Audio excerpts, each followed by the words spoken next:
ನಮ್ಮ ರಾಜ್ಯದ ಜನತೆ ಹಾಗೂ ನಮ್ಮ ಪಕ್ಷ, ನಮ್ಮ ಗುರುಗಳು ಎಲ್ಲರ ಅನುಗ್ರಹದಿಂದ ನಾನೇನು 45 ವರ್ಷ ಹೋರಾಟ ಮಾಡಿಕೊಂಡು ಬಂದ ಅದಕ್ಕೆ ಫಲ ಸಿಕ್ಕಿದೆ. ಹಿಂದೆ ಭಾರತ್ ಜೋಡೋ ಸಂದರ್ಭ ಇರ್ಬೋದು, ನಮ್ಮ ಮೇಕೆದಾಟು, ನಮ್ಮ ನೀರು ನಮ್ಮ ಹಕ್ಕು ಹೋರಾಟ ಸಂದರ್ಭ ಇರ್ಬೋದು, ಹಾಗೆಲ್ಲ ಬಂದು ಇಲ್ಲಿ ಪ್ರಾರ್ಥನೆ ಮಾಡಿ ಹೋಗಿದ್ದಾರೆ. ಪ್ರಾರ್ಥನೆಗೆ ಫಲ ಸಿಕ್ಕಿದೆ. ತಾಯಿ ಕಾವೇರಿ 3 ವರ್ಷಕ್ಕೊಂದ್ಸತಿ ಈ ಒಂದು ತೊಂದರೆ ಆಗ್ತದೆ. ಅದು ಪ್ರಕೃತಿಯ ನಿಯಮ. ಆದರೂ ಕೂಡ ಇವತ್ತು ಇನ್ನೂ ಸಂಪೂರ್ಣವಾಗಿ ಕೆರೆಗಳು, ಡ್ಯಾಮ್ಗಳು ಇನ್ನೂ ತುಂಬಿಲ್ಲ. ತಮಿಳುನಾಡಿಗೆ ನೀರು ಬಿಡಬೇಕಾದ್ದು ಮತ್ತು ಕಾನೂನನ್ನು ಪಾಲನೆ ಮಾಡಬೇಕಾದ್ದು 2 ದೊಡ್ಡ ಸವಾಲಿದೆ. ಜೊತೆಗೆ ನಮ್ಮ ರೈತರನ್ನು ಕೂಡ ಬದುಕಿಸಬೇಕಾದ್ದು ಒಂದು ದೊಡ್ಡ ಸವಾಲು. ಖಂಡಿತ ರೈತರ ಹಿತ ಕಾಪಾಡ್ತೇನೆ, ನನ್ನ ಕರ್ತವ್ಯ ಕೂಡ. ಕುಡಿಯೋ ನೀರಾಗಿರ್ಬೋದು, ವ್ಯವಸಾಯಕ್ಕಿರ್ಬೋದು, ನಾವು ಡ್ಯಾಮ್ನಲ್ಲೇ ನೀರನ್ನು ನೋಡಿಕೊಂಡೇ ನಾವು ರೈತರಿಗೆ ಮಾರ್ಗದರ್ಶನವನ್ನು ಕೊಡಬೇಕಾಯ್ತು. ಇವತ್ತು ಇಲ್ಲಿಗೆ ಬಂದು ಒಳ್ಳೆ ಮಳೆ ಆಗಲಿ, ಮಳೆಯಿಂದ ಬೆಳೆ ಆಗಲಿ, ನಮ್ಮ ರೈತರಿಗೆ ಅನ್ನ ಸಿಕ್ಕಲಿ, ಅವ್ರ ಬದುಕು ಕಟ್ಕೊಳ್ಳಿ, ಕನ್ನಂಬಾಡಿ ಕಟ್ಟೆ ಅನ್ನದ ತಟ್ಟೆ, ಇದನ್ನು ಹೇಳಿ ಹಿಂದೆ ಕೂಡ ನಾನು ಕಾವೇರಿ ಪೂಜೆಯನ್ನು ಮಾಡಿಸಿದ್ದೇನೆ. ನನಗೆ ವಿಶ್ವಾಸ ಇದೆ,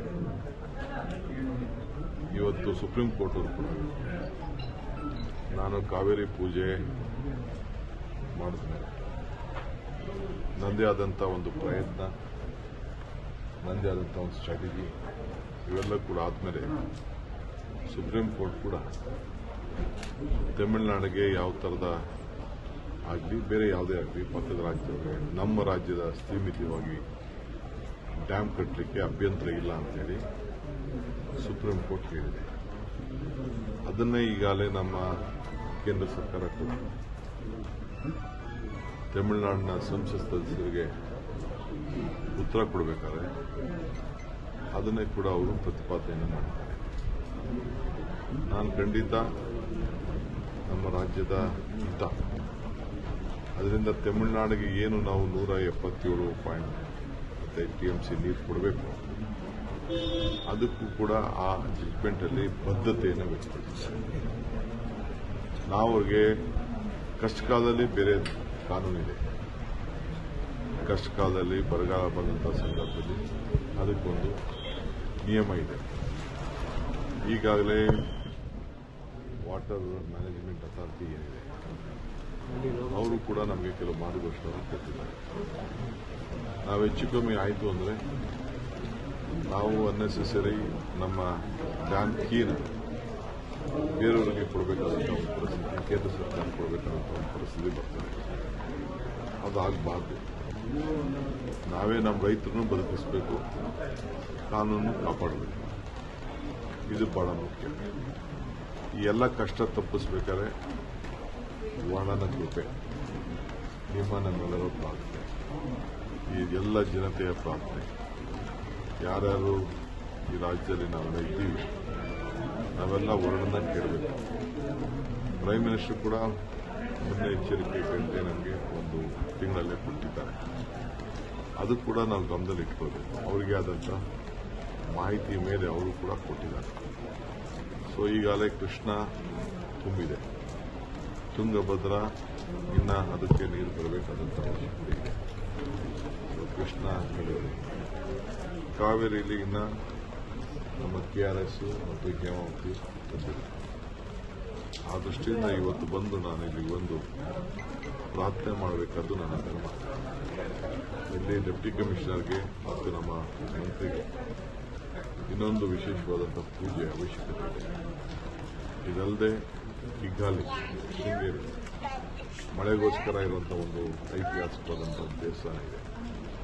ಅಲ್ಲೂ ಕೂಡ ನಮ್ಮ ಸ್ಥಳೀಯ ಶಾಸಕರಿಗೆ, ಯಾಕೆಂದರೆ ನಾನು ಅಸೆಂಬ್ಲಿ ಇದೆ, ನನಗೆ ಹೋಗಬೇಕು ಅಂತ ಆಸೆ, ನಮ್ಮ ಜಿಲ್ಲಾಧಿಕಾರಿಗಳಿಗೆ ಮತ್ತು ನಮ್ಮ ಧಾರ್ಮಿಕ ಮಂತ್ರಿಗಳಿಗೆ ಸೂಚನೆಯನ್ನು ಕೊಡ್ತೇನೆ. ಅಲ್ಲೂ ಹೋಗಿ ನಾವು ಪ್ರಾರ್ಥನೆ ಮಾಡೋಣ. ಪ್ರಾರ್ಥನೆ ಎರಡೂ ಕೂಡ ಈ ವಿಚಾರದಲ್ಲಿ ನಾವು ಮಾಡಬೇಕಾಗಿದೆ.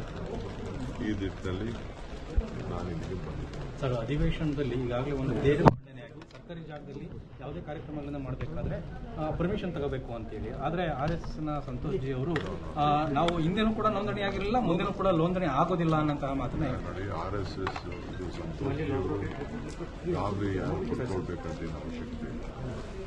ನಾವು ಯಾರ ಮೇಲೂ ಯಾರಿಗೋಸ್ಕರನೂ ಯಾರನ್ನ ಇಟ್ಕೊಂಡು ನಾವು ಅದನ್ನ ಮೊದಲಿಂದನೂ ಅದನ್ನು ಬಂದಿತ್ತು. ನಾವು ಯಾರಿಗೂ ಮನಸ್ಸು ನೋಯಿಸೋಕ್ಕೆ ನಮ್ಗೆ ಇಷ್ಟ ಇಲ್ಲ.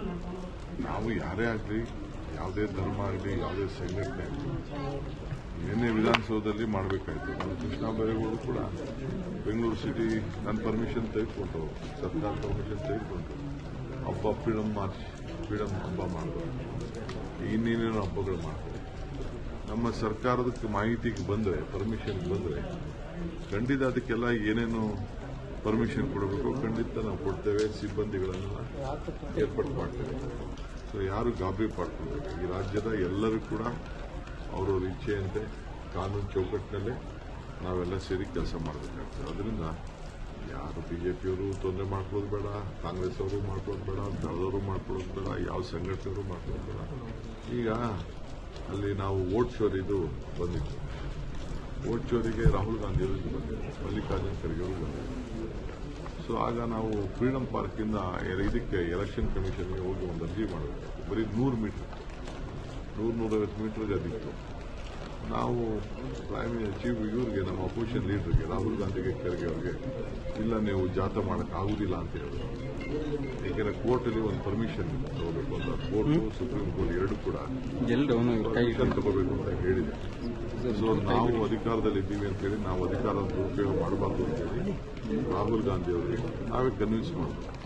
ನಾನು, ಸಿದ್ದರಾಮಯ್ಯನವರು, ನಾವೆಲ್ಲ ಸೇರಿ, ಹೋಮ್ ಮಿನಿಸ್ಟರ್ ಪರಮೇಶ್ವರ್ ಅವರೆಲ್ಲ ಸೇರಿ, ನಾವು ಬೇಡ, ನೀವು ಇದನ್ನ ಮಾರ್ಷಲ್ ಮಾಡಬಾರ್ದು ಅಂತ ನಾವು ಅವ್ರಿಗೆ ಹೇಳಿದ್ರು. ಏಕೆಂದರೆ ನಮ್ಮ ರಾಜ್ಯದ ಅದು ಕಾನೂನು, ಅದು ಕೋರ್ಟ್ ಕೊಟ್ಟಿರುವಂಥ ಒಂದು ಕಾನೂನು. ಕೋರ್ಟ್ಗೆ ಕೊಟ್ಟಂತ ಕಾನೂನಿಗೆ ನಾವು ಗೌರವ ಕೊಡೋದು. ಬಟ್ ಅವರು ಹೇಳೋದು ಸ್ವಾತಂತ್ರ್ಯ ಬರೀ ಚರಕ ಅಥವಾ ಉಪ್ಪಿನ ಸತ್ಯಾಗ್ರಹದಿಂದ ಬರಲಿಲ್ಲ, ಉಳಿದ ನಾಯಕರು ಕೂಡ ಇರೋದೇ, ಅದನ್ನ ನೆನಪಿಸ್ಕೊಳ್ಳಿ ಅಂತ ಹೇಳ್ತಾರೆ.